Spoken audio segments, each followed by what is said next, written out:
Look, if you are a flipper or you are a wholesaler, chances are you're probably a quitter.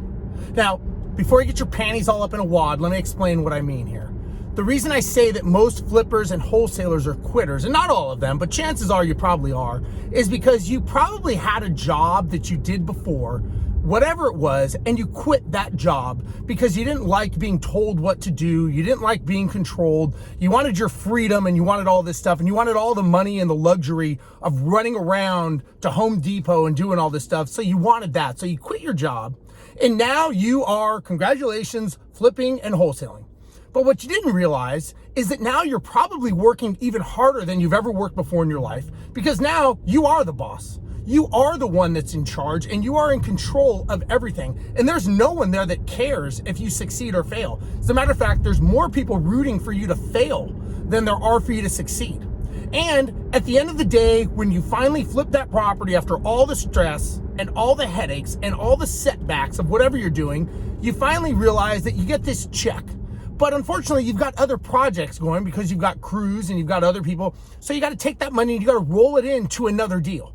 So yeah, you made the money, but you don't really get to keep all that money. And that's the thing a lot of people don't talk about, right? Everybody high fives you when you got these big fancy checks that I see people on social media, but they don't get to keep the money. And more importantly, what you also don't get is your freedom. Some people are better off of just staying with the jobs that they had instead of venturing off into this world, because what they don't realize is they went from one job to another job. You know, the definition of a business is a commercial, profitable enterprise that runs without you.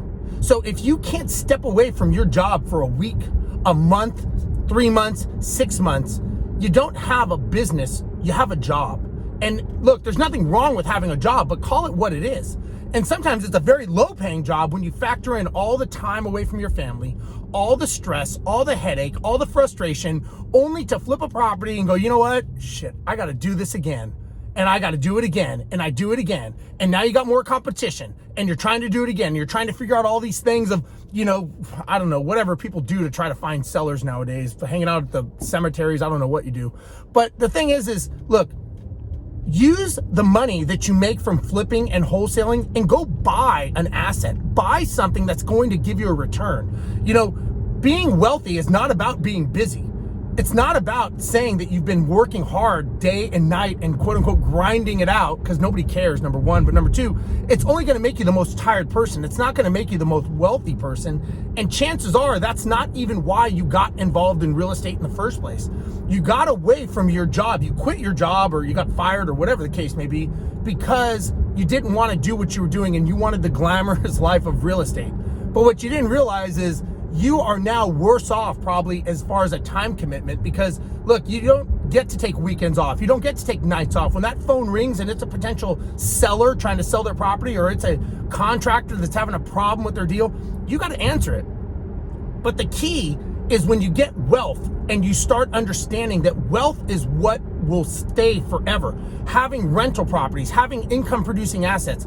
I guarantee you, if I compare bank accounts at the end of the month or at the end of the year with someone who flips, chances are I'm probably going to come out ahead, because I've been investing in businesses, I've been investing in income producing assets, and I have been investing in myself to be better. So ask yourself, what is it that you're doing on a daily basis to be better? Are you just having a job being busy, or are you actually producing assets to make you more money? Because that's the only thing that's going to work for you, is assets that produce money. Don't be a quitter and quit one thing to another only to realize that you went from bad to worse to even horrible because you don't know what you're doing. So buy assets and learn to create wealth that way.